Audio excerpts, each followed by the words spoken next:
بسم اللہ الرحمن الرحیم وفی جز المرأة شعرها فی المصاب. بحث ہماری چل رہی تھی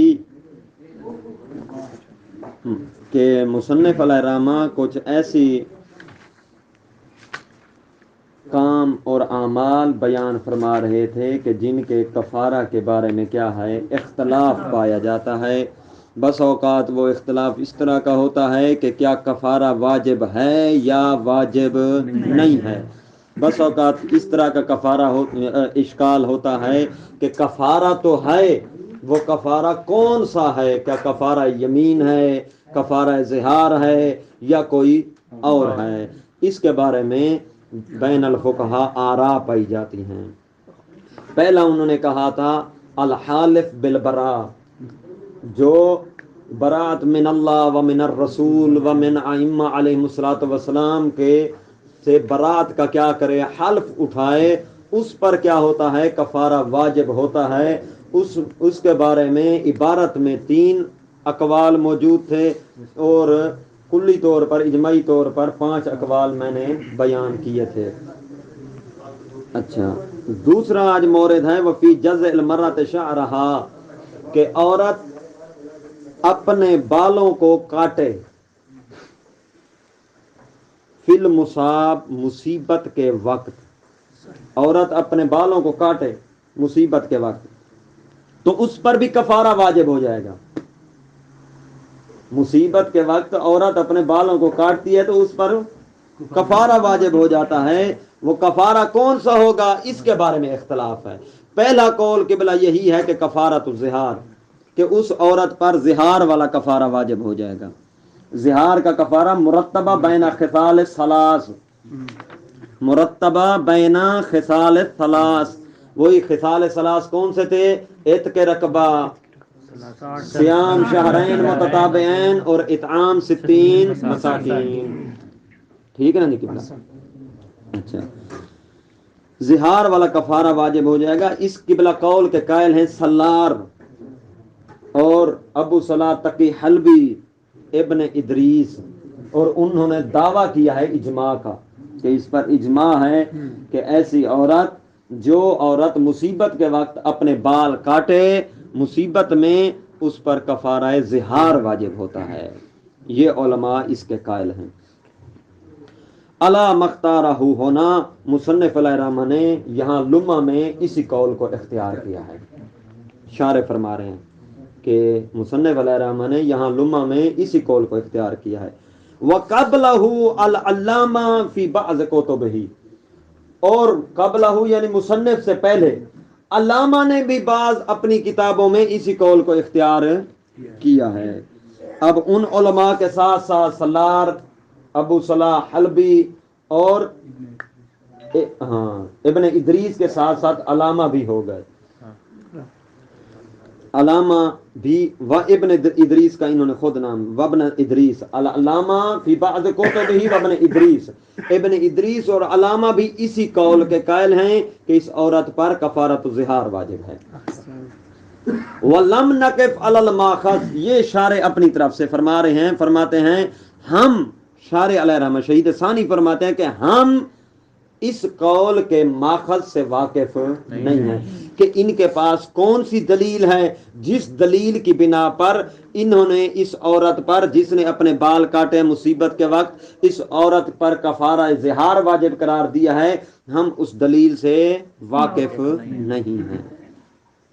واضح کہ بلا ولم نقف علی ماخذہ علی الماخذ، یہ پہلا قول تھا. کہ بلا مدعا کیا ہے، بات کیا ہے ہماری، کہ وہ عورت جو مصیبت کے وقت اپنے بال کاٹے اس پر کون سا کفارہ واجب ہے؟ پہلا قول کفارۃ الظہار واجب ہے. دوسرا کفارۃ الظہار وہی مرتبہ بین خصال الثلاث. دوسرا وکیلا، کیل والا قول ہے کبیرتن، کفارہ کبیرہ ہی واجب ہے.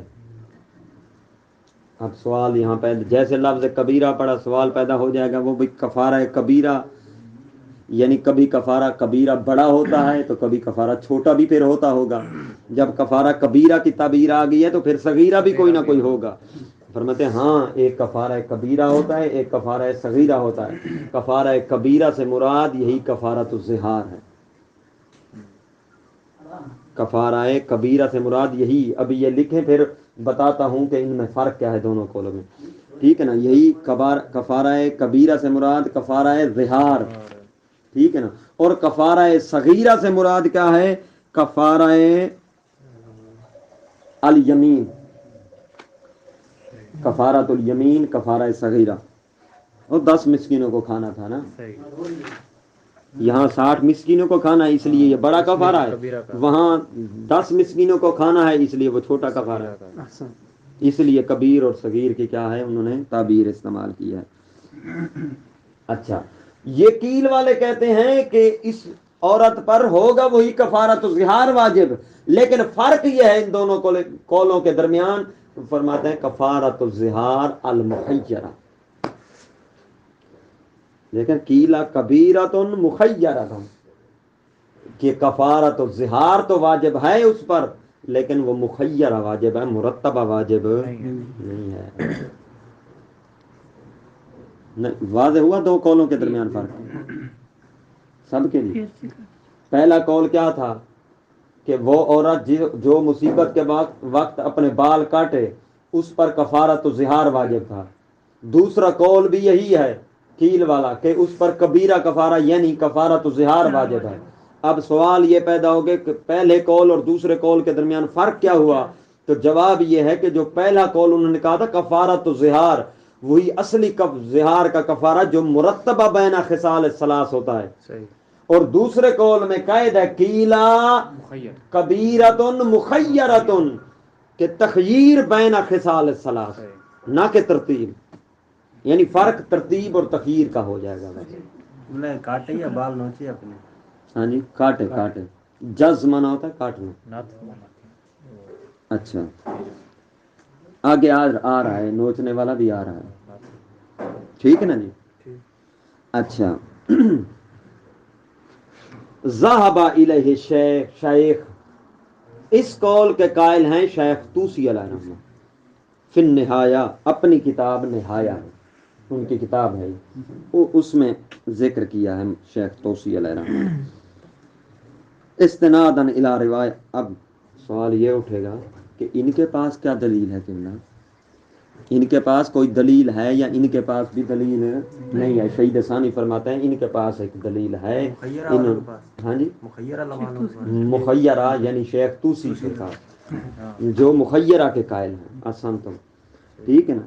ان کے پاس استنادن الی روایت ضعیفۃ ان کے پاس ایک روایت تو ہے اس کی دلیل لیکن وہ روایت ضعیف ہے سندن ضعیف ہے. اس روایت کے راوی ہیں قبلہ خالد بن سدیر امام جعفر صادق علیہ الصلوۃ والسلام سے روایت ہے. راوی کون ہے؟ خالد بن سدیر. یہ کہتا ہے میں نے امام سے سوال کیا تھا اسی بارے میں. روایت بڑی ساری ہے جس کو ذکر میں نے نہیں کیا. اس کی سند میں محمد بن عیسیٰ موجود ہے اور وہ بندہ ضعیف ہے.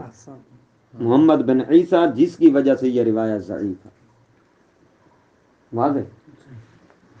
اس لیے انہوں نے کہا استنادا الی روایت ضعیفہ. وفی الدروس نسب القول الثانی الی الشیخ.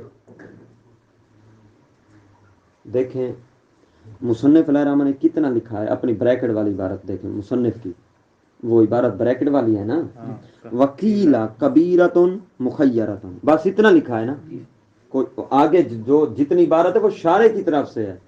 مصنف نے بس اتنا کہا ہے قیلا کبیرۃ مخیرۃ. کیل والوں کا کہا گیا ہے کہ کبیرہ مخیرہ ہے.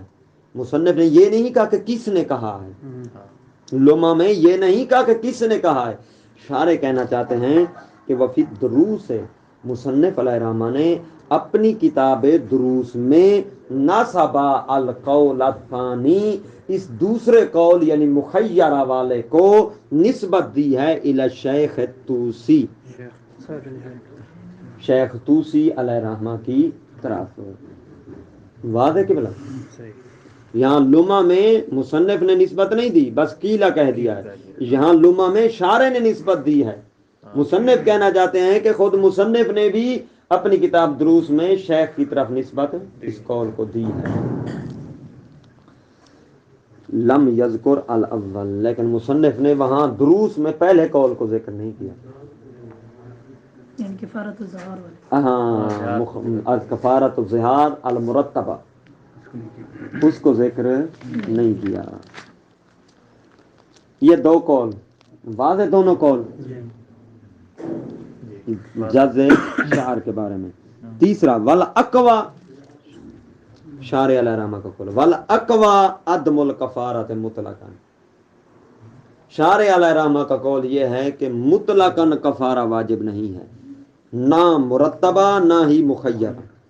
مطلقاً سے مراد لا مرتبہ ولا مخیر، کوئی کفارہ واجب اس عورت پر نہیں ہے. ٹھیک ہے جی. اب شارع علیہ رحمہ فرما رہے ہیں کہ کوئی کفارہ واجب نہیں ہے. ہم شارع علیہ رحمہ سے بھی دلیل مانگی جائے کہ بلا دلیل کیا ہے اس پر، تو فرماتے ہیں دلیل لِأَصَالَةِ الْبَرَاءَ. اصل کیا ہے؟ اصالۃ البراءت جاری ہوگی کب ہوتی ہے؟ کیونکہ تکلیف میں شک ہے کہ پتہ نہیں کفارہ ہے یا نہیں ہے. تکلیف میں شک ہے، اصل تکلیف میں شک ہے تو کفارۃ البراءت جاری ہوگا جب تک احتمال خلاف نہیں آ جاتا. جب تک کوئی تکلیف پر موت پر دلیل دلالت نہیں کرتی کہ یہ کفارہ دے. کفارے کے وجوب پر جب تک کوئی موت پر دلیل دلالت نہیں کرتی، پھر شک کی صورت میں جب اصل تکلیف میں شک آئے تو اصالۃ البراءت جاری ہوگی، یعنی عدم وجوب الکفارہ علی المرأہ. اچھا، تو ہم پھر ایک اور سوال کریں گے شارع علیہ رحمہ سے. ٹھیک ہے قبلہ شہید ثانی صاحب سے، کہ آپ نے کہا کہ کفارہ واجب اس پر نہیں ہے، دلیل آپ نے دی اصالۃ البراءہ.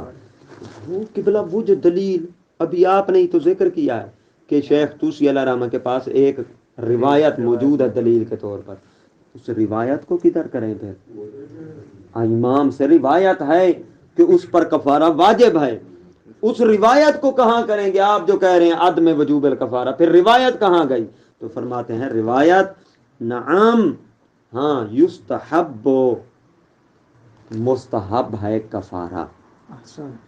ہاں وجوب کی میں نفی کر رہا ہوں، میں نے عدم وجوب کہا ہے. ہاں روایت کی بات کرتے ہو، روایت ہے تو پھر نعم یستحب الکفارہ علی ہذہ المرأہ، اس عورت پر کفارہ کیا ہے؟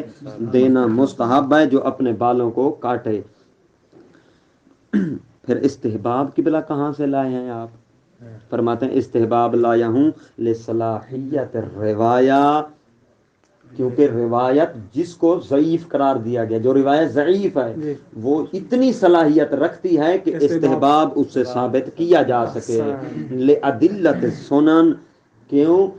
سنن کی جو ادلہ ہیں یہ علماء نے چشم پوشی کرتے ہیں کہ مستحب چیز جب ثابت کرنی ہو نا تو پھر ضعیف روایت سے بھی استفادہ کیا جا سکتا ہے، لیکن وجوب ضعیف روایت سے ثابت کرنا مشکل ہے، استحباب ثابت کیا جا سکتا ہے. اسے کہتے ہیں قاعدہ ادلت سنن. ٹھیک ہے، قاعدہ ادلت سنن.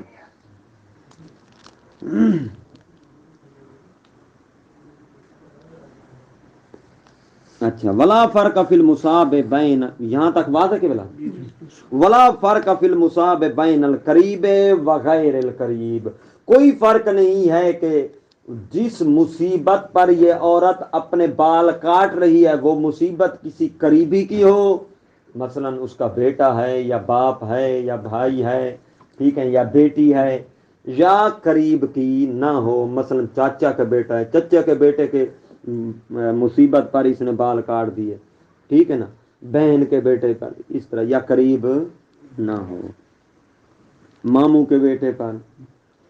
للاطلاق، کیونکہ روایت میں جو وارد ہوا ہے وہ مطلقاً ہے، مطلقاً ہے، چاہے جس کے جیسی بھی مصیبت پر یہ اپنے بال کاٹے گی اس پر کفارہ آ جائے گا. یہاں تک بات واضح، تینوں قول واضح ہیں یا نہیں، انشاءاللہ واضح ہوگی۔ اب آگے، اب سوال یہ وَحَلْ يُفَرَّقْ بَيْنَ الْقُلْ وَالْبَعْضِ، ایک صورت یہ ہوتی ہے کہ مصیبت کے وقت، دیکھیے گا، ایک تو صورت یہ ہے کہ مصیبت کے وقت عورت بال کاٹتی ہے لیکن تھوڑے سے کاٹتی ہے، اور کبھی ایسا ہوتا ہے کہ عورت مصیبت کے وقت سارے کے سارے کاٹ دیتی ہے، سارے کے سارے کاٹ دے۔ کیا بعض والی اور کل والی میں فرق ہے یا نہیں ہے؟ اس میں بھی قول ہے۔ وَحَلْ يُفَرَّقْ بَيْنَ الْقُلِّ وَالْبَعْضِ، کیا کل یعنی ایسی عورت جو تمام کے تمام کاٹے اس کے درمیان، والبعض ایسی عورت جو بعض بال کاٹے ان کے درمیان فرق ہے یا نہیں ہے؟ فرماتے ہیں ظاہر اور روایت اعتبار الکل، فرماتے ہیں شہید ثانی فرماتے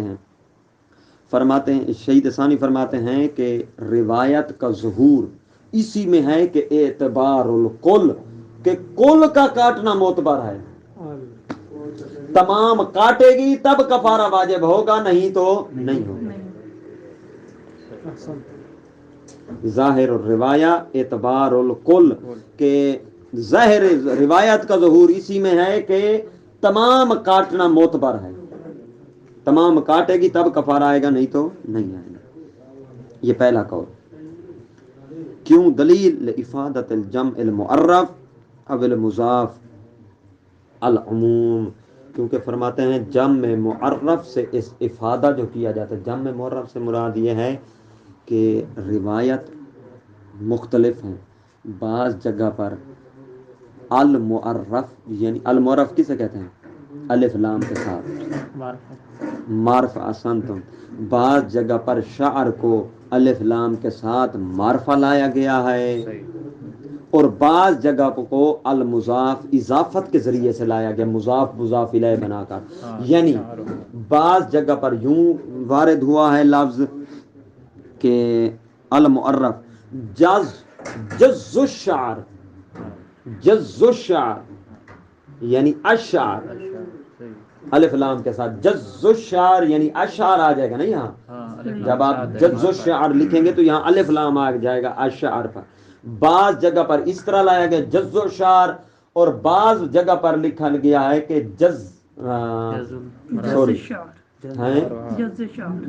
شعر، ٹھیک ہے نا؟ اچھا، جزت شعرہا، بعض جگہ پر یوں بھی جزت شعرہا، جزت شعرہا، بعض روایت میں یوں لفظ استعمال شعرہا، شعرہا، یہاں الف لام نہیں ہے، معرف نہیں ہے، لیکن اضافت ہے کہ شعر مضاف ہے ہا کی طرف، ٹھیک ہے نا؟ فرماتے ہیں لافادۃ الجمع المعرف، چاہے الف لام کے ساتھ شعر ہو، اول مضاف یا مضاف مضاف الیہ کے طور پر ہو، دونوں صورتوں میں افادہ جو ہوتا ہے وہ العموم، عموم کا ہوتا ہے، عموم یعنی تمام کے تمام بال کاٹے، عموم یعنی تمام بال کاٹے، تو پھر اس پر کفارہ ہوگا۔ دونوں تعبیریں واضح، جمع المعرف اور المضاف، اس کو آپ نے کھولنا ہے، ٹھیک ہے نا؟ اس طرح کی تعبیریں ہوتی ہیں، ہم وہاں جمع المعرف اور مضاف لکھ کر بس آگے لکھ دیں، ان سے افادہ عموم ہے، بس ٹھیک ہے۔ کیا عموم ہے؟ جمع المعرف وہ عبارت لے ہیں، یعنی جز الشعر، ٹھیک ہے نا؟ اور اضافت جزت شعرہا، ٹھیک ہے نا؟ شعرہا اضافت، اور یہ دونوں چاہے الف لام کے ساتھ ہو معرف ہو، چاہے کیا ہو اضافت کے ساتھ ہو، دونوں جگہ پر عموم کی افادیت ہوگی۔ عموم کی افادیت یعنی یعتبر الکل، یعنی کل معتبر ہے، تمام بال کاٹے تب کفارہ ہوگا، یعنی اچھا۔ واستقرب فی الدروس عدم الفرق، یہ پہلا قول ختم ہو گیا اور اس کی دلیل بھی ختم، اب دوسرا قول شروع ہونے لگا ہے۔ واستقرب فی الدروس عدم الفرق، فرماتے ہیں مصنف علیہ الرحمہ دروس میں اس بات کے قریب گئے ہیں کہ عدم الفرق، بین الکل عدم الفرق بین الکل والبعض احسنتم کہ جز اور بعض اور کل کے درمیان کوئی فرق نہیں ہے، یعنی چاہے تھوڑے کاٹے چاہے زیادہ کاٹے یہی کفارہ ہے۔ کیوں؟ ان کے پاس کیا دلیل ہے؟ لصدق کہ جز شعر و شعرہا، چاہے جز شعر یعنی الف لام کے ساتھ ہو، دیکھنا یہی تعبیر ہے، لصدق جز شعر یعنی اے المعرف، یہ آپ نے اشارہ دینا ہے، المعرف ہو او شعرہا یعنی بالاضافہ ہو، دونوں صورتوں میں دونوں صورتوں میں لصدق کے جز شعر و شعرہا عرفاً بالبعض، دونوں صورتوں میں عرفی طور پر بعض کے ساتھ تعبیر صادق آ جاتی ہے، بالبعض یعنی بے جز البعض، بعض عرفی طور پر چاہے تھوڑے کاٹے۔ یہ دیکھیں جز الشعر ہو اس کا معنی کیا بنے گا؟ شعر کا کاٹنا، شعرہا ہو عورت شعر کاٹے، شعر کاٹے، یہاں کہیں پر لکھا ہوا ہے کہ تمام کاٹے؟ لکھا ہوا ہے، وہ اس لیے شارح فرما رہے ہیں کہ دلیل ان کے پاس یہ ہے کہ عرفاً جیسے وہ بال کاٹے گی چاہے باز بھی کاٹ دے، جز و شعر اور شعرہا دونوں صادق آ جائیں گے، بے بعض بعض یعنی جیسے باز کاٹے گی عرفاً یہ دونوں لفظ صادق آ جائیں گے، چاہے معرف والا ہو چاہے اضافت والا ہو، دونوں صادق آ جائیں گے، لہذا چاہے باز کاٹے چاہے کل کاٹے دونوں صورتوں میں کفارہ واجب ہو جائے گا۔ یہ دوسرا کل ہے، یہ بات ختم کہ کل معتبر ہے یا باز، دونوں صورتوں میں کفارہ ہے یا ایک صورت میں، دو قول اور دونوں کی ادلہ انہوں نے پیش کی ہیں۔ اب آگے وقضل اشکال، اسی طرح اشکال ہے، اسی قضا سے مراد جس طرح قول اور بعض کے درمیان اقوال پائے جاتے تھے اسی طرح اشکال ہے فی الحاق الحلق والاحراق بالجز، ٹھیک ہے نا، کہ حلق گنجا ہو جانا اس طرح کے ساتھ یا بریک مشین، ٹھیک ہے، اچھا، والاحراق یا بالوں کو جلا دینا، کیا یہ دونوں ملحق ہیں بالجز، جز کے ساتھ یا نہیں؟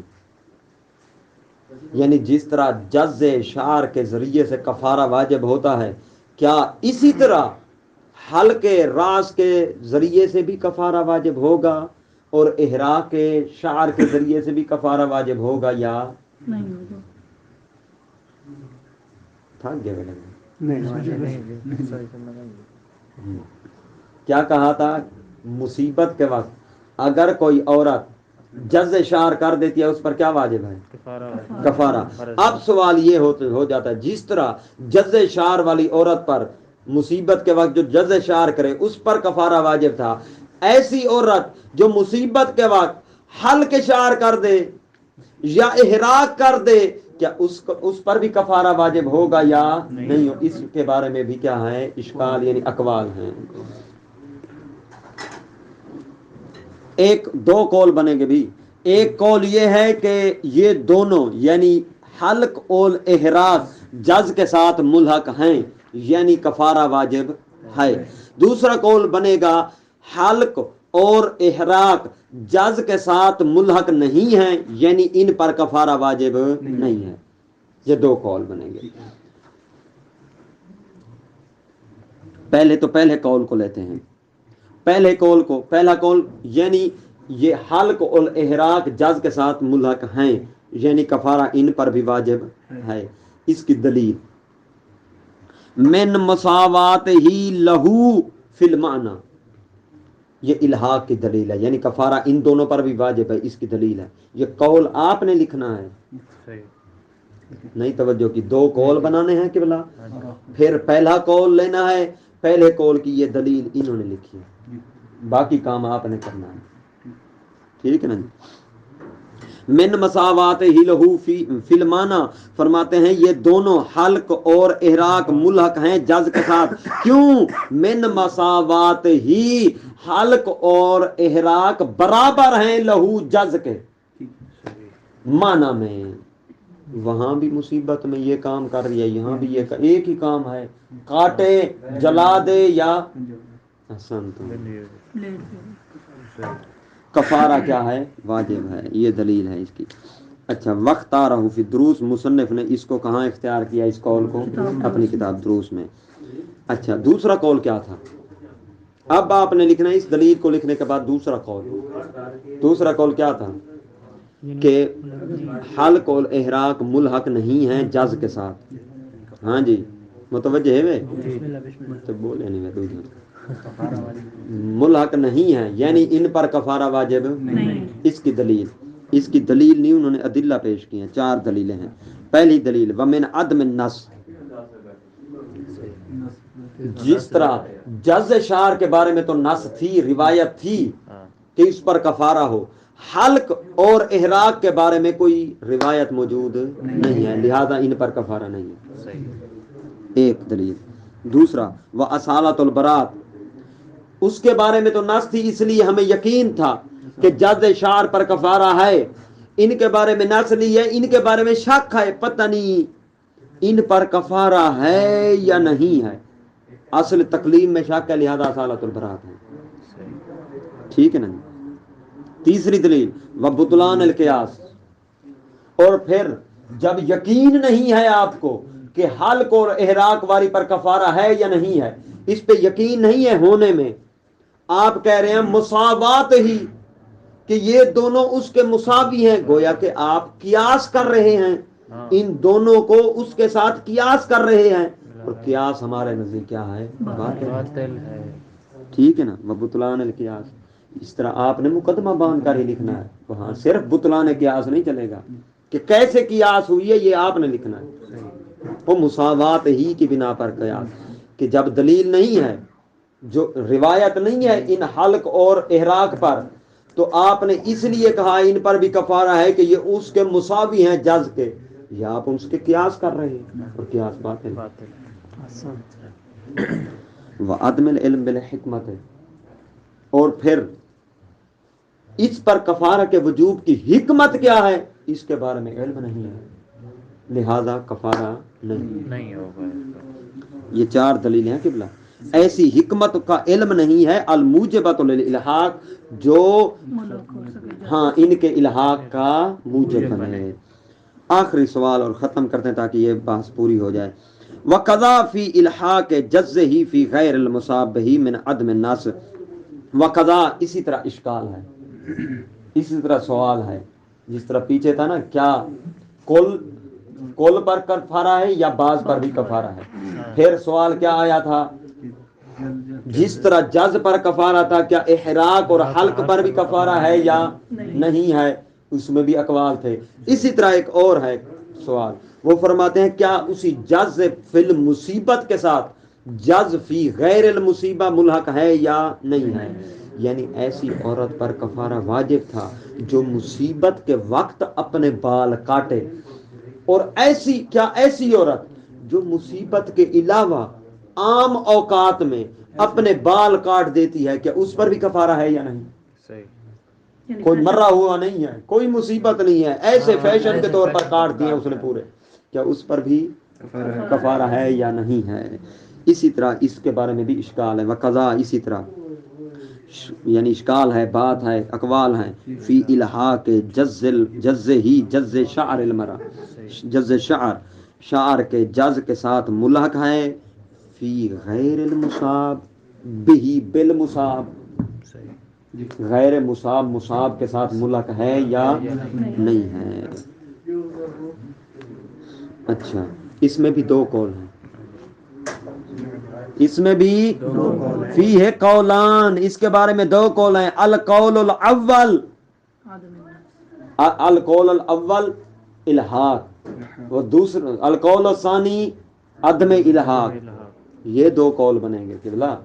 دیکھیں، پہلا قول کہ ملحق ہے، جس طرح مصیبت پر جز کرنے سے کفارہ واجب تھا، اسی طرح الحاق کا معنی یہی ہے، اسی طرح غیر مصیبت میں جز پر بھی کفارہ واجب ہے، یہ الحاق ہو گیا۔ اور دوسرا قول عدم الحاق، یعنی مصیبت پر جز کی وجہ سے کفارہ تھا اور عدم غیر مصیبت پہ جز کی وجہ سے کفارہ نہیں ہے، یہ دو قول آپ نے لکھنا ہے۔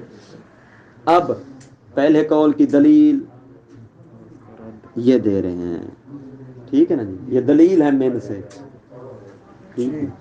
قول کیا تھا کہ ملحق نہیں ہے، پہلا قول، ایک قول ملحق نہیں ہے، ملحق نہ ہونے کی دلیل ہے من عدم النص، کیونکہ غیر مصیبت کے بارے میں کوئی نص موجود نہیں، کوئی روایت نہیں ہے، مصیبت کے بارے میں تو تھی، اس کے بارے میں کوئی نص نہیں ہے۔ وہ احتمال الاولویت، دوسری دلیل وہ احتمال الاولویت، وہی ممنوعۃ، دوسرا وہ فرماتے ہیں وہ جو احتمال اولویت، یہ آپ نے لکھنا ہے، اور احتمال اولویت موجود ہے۔ احتمال اولویت یہ ہے قبلہ کہ پھر دیکھ لیں متوجہ ہو لیں، یہ آپ نے لکھنا ہوگا۔ احتمال اولویت، وہ کہتے ہیں اولویت اس طرح نکالیں گے کہ جب مصیبت کے وقت کوئی عورت اپنے بال کاٹے اس پر کفارہ واجب ہے، جبکہ مصیبت کے وقت بندے کو اپنے نفس پر اختیار حاصل نہیں ہوتا۔ مثلا جوان بیٹا مرا ہوا ہو، اس پر اختیار سے باہر بندہ عورت ہو سکتی ہے، جب اس وقت بال کاٹنے پہ کفارہ واجب ہے تو غیر مصیبت میں تو اپنے نفس پر کنٹرول ہوتا ہے، وہاں تو بدتری کے اولا کفارہ ہونا چاہیے، وہاں تو بدتری کے اولا کفارہ ہونا چاہیے۔ یہ پوری بات آپ کو لکھنی پڑے گی، وہاں صرف اولویت نہ لکھ دینا، ٹھیک ہے نا۔ جواب شارح فرماتے وہی ممنوعۃ، کہ یہ اولویت ممنوع ہے، اولویت یہاں ثابت نہیں ہے۔ کیوں؟ یہ بھی آپ کو لکھنا ہوگا، ممنوع کی شرح بھی جب لکھا ہوا نا اشرح ھذہ العبارہ، تو وہاں ہر لفظ کے اوپر لے آئیں، ہر لفظ کے اوپر یہ دیکھیں، اس کے اوپر لکھا ہوا ہے اشرح، اگلے لفظ کے اوپر لکھا ہوا ہے اشرح، وہی ممنوع پر بھی لکھا ہوا ہے اشرح۔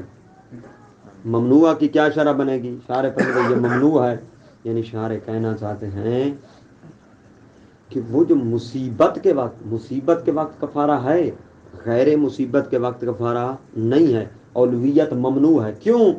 مصیبت کے وقت وہ جو مصیبت، جو بیٹا مر رہا ہے قدرت قضاء الہی سے مرا ہے نا، وہاں یہ بال کاٹ کر اللہ کی قضاء کے مخالفت کر رہی ہے، قضاء الہی کی مخالفت کر رہی ہے، امر الہی کی مخالفت کر رہی ہے، اور غیر مصیبت کے وقت ویسے کاٹ رہی ہے، وہاں قضاء الہی کی مخالفت نہیں ہو رہی، اس لیے جب مصیبت کے وقت کاٹے تو کفارہ ہے، غیر مصیبت کے وقت کفارہ نہیں ہے۔ والحمدللہ۔